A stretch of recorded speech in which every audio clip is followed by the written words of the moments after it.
भारत में भाषाएं, धर्म और लोक परंपराएं भले ही अलग हो, लेकिन संस्कृति ही वह बंधन है जो सबको जोड़ती है। राष्ट्रीय विरासत से जुड़ना भारत की शुरू से ही परंपरा रही है। राष्ट्र 31 अक्टूबर यानी आज लौह पुरुष सरदार वल्लभ भाई पटेल की 150वीं जयंती मना रहा है। और हम सभी जानते हैं कि सरदार वल्लभ भाई पटेल की जयंती को हम राष्ट्रीय एकता दिवस के रूप में मनाते हैं। आज ये इसलिए भी खास है क्योंकि प्रधानमंत्री स्वयं गुजरात जाने वाले हैं और इस कार्यक्रम में शामिल होने वाले हैं, क्योंकि राष्ट्रीय एकता दिवस पर राष्ट्रीय एकता कार्यक्रमों को ऑर्गेनाइज किया जाएगा।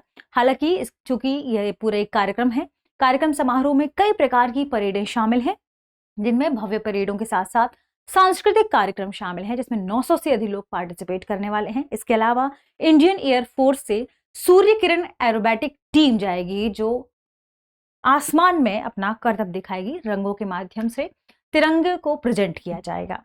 सीमा सुरक्षा बल के भारतीय नस्ल के कुछ खास डॉग्स भी इसमें शामिल होने वाले हैं, क्योंकि ये इसका अनूठा दल है। परेड में 9 राज्यों और 1 केंद्र शासित प्रदेशों के 16 मार्चिंग दस्ते शामिल हैं। इसलिए यह परेड और इंपॉर्टेंट है क्योंकि इसमें सीपीएफ के भी जवान शामिल होंगे।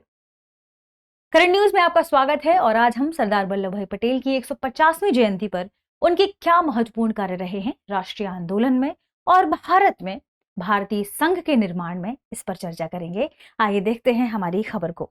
खबर हमने अभी देखी कि सरदार वल्लभ भाई पटेल की चूंकि 150वीं जयंती है, इस उपलक्ष्य पर राष्ट्रीय एकता कार्यक्रमों का शुभारंभ हुआ है गुजरात में।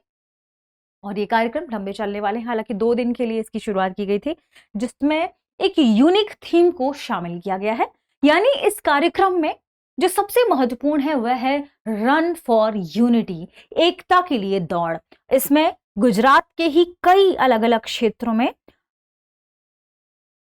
दौड़ प्रतियोगिताओं को आयोजित किया गया है। साथ में बहुत सारे लोग पार्टिसिपेट करके, विभिन्न मंत्रालयों के लोग भी इसमें शामिल हैं। उसी विभाग के, उसी राज्य की बात कर रहे हैं हम, जो एक जगह से दूसरी जगह जाएंगे। और 2 दिन की ये थी, 30 तारीख को भी और 31 को भी। इसलिए इसे रन फॉर यूनिटी कहा जा रहा है, एकता के लिए, रन फॉर यूनिटी, एकता के लिए दौड़। ठीक है, ये एक अनूठी पहल है, ध्यान रखिएगा, राष्ट्रीय एकता कार्यक्रम के अंतर्गत। और राष्ट्रीय एकता कार्यक्रम की वजह से ही, एकता कार्यक्रम के कारण यह खबर काफी सुर्खियों में आ गई है। इंपॉर्टेंट और भी हो जाती है क्योंकि ये सरदार वल्लभ भाई पटेल की 150वीं जयंती है।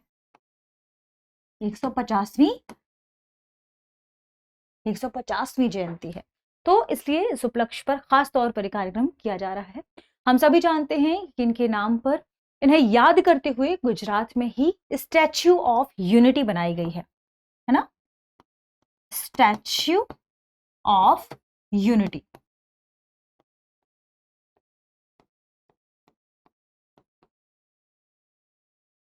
अब आपको कमेंट सेक्शन में बताना है कि स्टैच्यू ऑफ यूनिटी को कहां पर और किस संगठन के अंतर्गत 8वें अजूबे के रूप में शामिल किया गया है।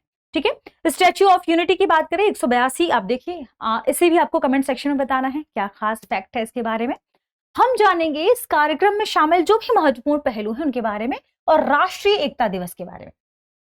राष्ट्रीय एकता दिवस क्यों मनाया जाता है? राष्ट्रीय एकता दिवस मनाया जाता है सरदार वल्लभ भाई पटेल की जो सबसे महत्वपूर्ण कार्य था, भारत की 500, जब भारत स्वतंत्र हुआ उस समय कुछ विरासतें थी जो भारतीय संघ में शामिल नहीं थी, जिनमें 560 से भी अधिक विरासतों को भारतीय संघ में शामिल करने का कार्य किया था सरदार वल्लभ भाई पटेल ने।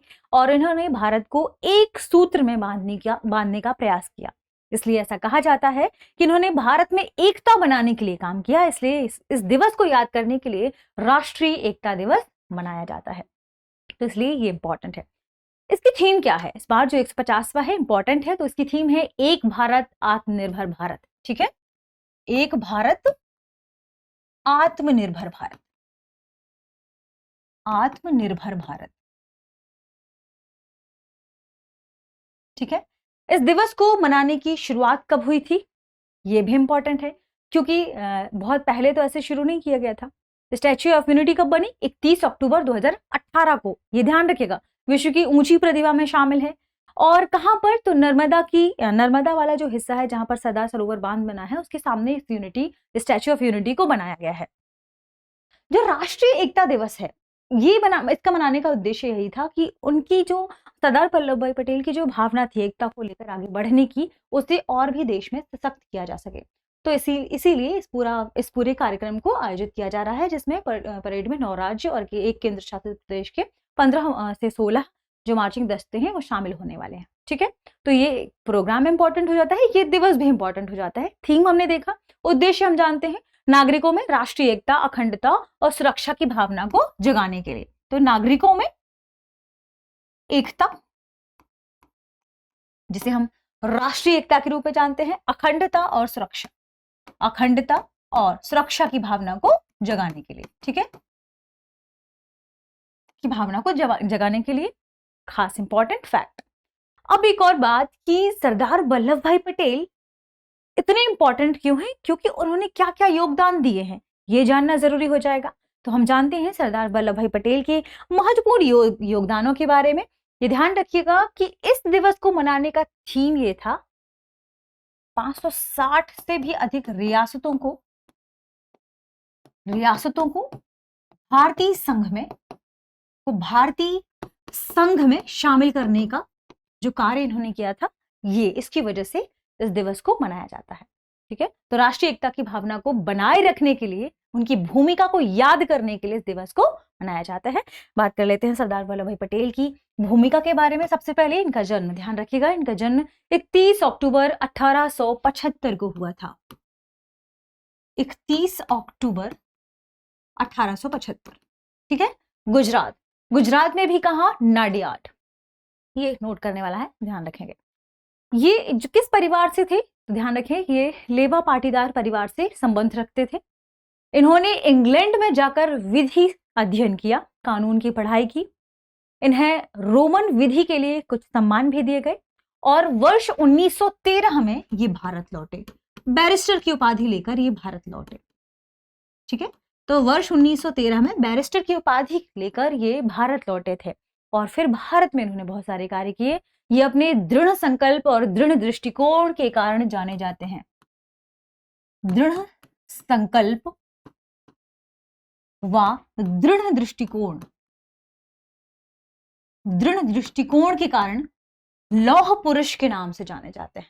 तो इन्हें लौह पुरुष क्यों कहा जाता है, क्योंकि दृढ़ थे, और लोहा जितना कठोर होता है, दृढ़ होता है, इसलिए उन्हें कहा गया कि दृढ़ संकल्प और दृढ़ दृष्टिकोण के कारण वो भारत के लौह पुरुष माने जाते हैं। ठीक है, उन्हें राष्ट्रीय एकता का प्रतीक माना जाता है, उन्हें समुत्थानशीलता का प्रतीक माना जाता है। तो एक और शब्द, राष्ट्रीय एकता के प्रतीक, राष्ट्रीय एकता, ठीक है, के प्रतीक के रूप में इन्हें जाना जाता है। ठीक है, भारतीय आंदोलन में, जो राष्ट्रीय आंदोलन हुआ था भारत में, उसमें इनकी क्या भूमिका है, तो महात्मा गांधी से प्रेरित होकर ये स्वतंत्रता संग्राम में शामिल हुए। इन्होंने मुख्य रूप से पार्टिसिपेट किया खेड़ा सत्याग्रह में और बारदोली सत्याग्रह में। तो ये दो बहुत इंपॉर्टेंट फैक्ट है इनके बारे में। पहला है खेड़ा सत्याग्रह, ठीक है, वर्ष 1918, और दूसरा है बारदोली, अब कहीं बारदौली भी मिलेगा, लेकिन बारदोली सत्याग्रह 1928। किन विषयों को लेकर ये सत्याग्रह चले? खेड़ा सत्याग्रह की बात करें तो जो 1918 में चला था, ये उस समय सूखे के कारण जो फसल खराब हुई थी, तो उन किसानों के लिए ये कर की छूट की मांग कर रहे थे। सूखे के कारण जो फसल खराब हुई थी, उन किसानों के कर में छूट की मांग कर रहे थे।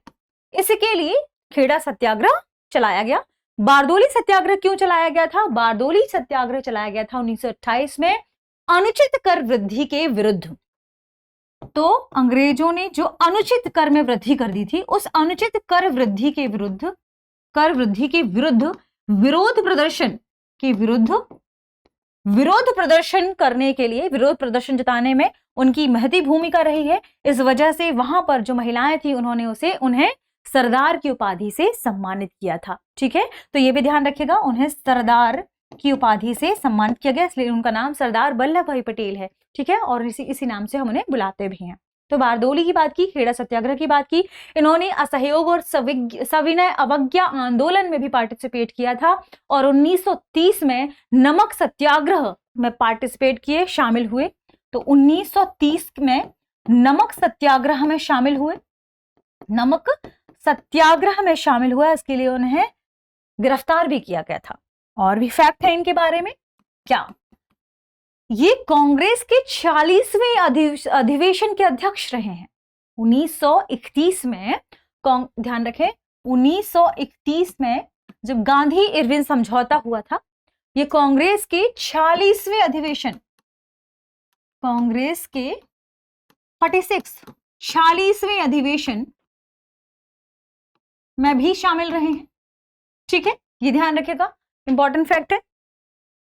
जब बात आती है 1942 की, बात आती है भारत छोड़ो आंदोलन की, तब भी उन्होंने महात्मा गांधी से प्रेरित होकर पार्टिसिपेट किया और अपना सहयोग दिया भारत को आजाद कराने में। इसके बाद उन्हें कारावास भी हुआ, दंड की सजा भी सुनाई गई थी, ठीक है, ये ध्यान रखिएगा। हम ये भी जानते हैं कि सरदार वल्लभ भाई पटेल ने भारत को आजादी मिलने के बाद भी कुछ महत्वपूर्ण पहलुओं पर काम किया है। जैसे हम बात करते हैं कि उन्होंने रियासतों के एकीकरण में एड़ी चोटी का जोर लगाया।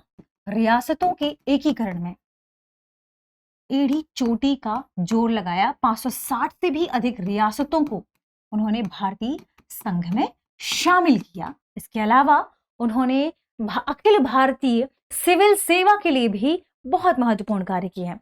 जैसे अखिल भारतीय सिविल सेवा को उन्होंने क्या कहा, स्टील फ्रेम ऑफ इंडिया, ठीक है, भारत का इस्पाती ढांचा, इस्पाती ढांचा, ठीक है, किसके लिए कहा उन्होंने, सिविल सेवा के लिए, ठीक है, अखिल भारतीय सिविल सेवकों के लिए क्या कहा, सिविल सेवा के लिए क्या कहा कि भारत का इस्पाती ढांचा है। भारत में जो प्रशासनिक कार्य होते हैं इनमें इनकी महत्वपूर्ण भूमिका है। तो नौकरशाह जो भारत में प्रशासनिक आप कह सकते हैं सिविल सेवा थी, उसके इंपॉर्टेंस को उजागर किया, प्रशासनिक कार्यों को महत्व दिया और कहा कब, 21 अप्रैल 1947 में उन्होंने भाषण दिया और भाषण में कहा कि यह स्टील फ्रेम ऑफ इंडिया है, स्टील फ्रेम ऑफ इंडिया है।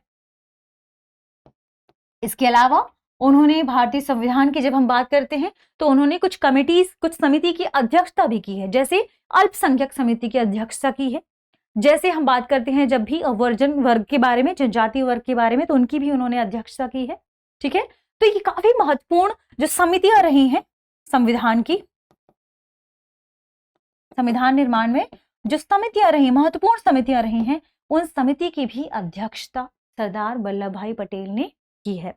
ये महत्वपूर्ण रोल थे उनके भारतीय राष्ट्रीय आंदोलन में। और फिर भारतीय राष्ट्रीय आंदोलन के बाद भारत के एकीकरण में, रियासतों के भारतीय संघ के शामिल होने में और सिविल सेवा को इतना बेहतर बनाने के क्रम में, ठीक है। तो ध्यान रखिएगा, इनका अपना एक बहुत बड़ा रोल है, इसलिए ये पर्सनैलिटी हमारे लिए बहुत इंपॉर्टेंट है। और इस बार इनकी पर्सनैलिटी की बात करें हम तो सरदार वल्लभ भाई पटेल की 150वीं जयंती है, इसलिए ये और भी महत्वपूर्ण है। और इसी उपलक्ष्य पर राष्ट्रीय एकता दिवस मनाया जा रहा है और राष्ट्रीय एकता कार्यक्रमों का आयोजन किया जा रहा है, जिसकी थीम इस बार खास तौर पर रखी गई है कि एक भारत और आत्मनिर्भर भारत, रन फॉर यूनिटी, एकता के लिए दौड़ें, एकता के लिए आगे बढ़ें और पूरा देश एक हो जाए। अंत में आज के सेशन का प्रश्न, सरदार वल्लभ भाई पटेल ने किस वर्ष खेड़ा सत्याग्रह में अपनी भूमिका निभाई? Option A 1913, option B 1918, option C 1925, option D 1928। इस प्रश्न का सही जवाब कमेंट सेक्शन में देना ना भूलें। मिलते हैं अगले वीडियो में, शुक्रिया। अब एग्जाम की तैयारी को और बेहतर करने के लिए हमारे चैनल को लाइक, शेयर और सब्सक्राइब करना ना भूलें।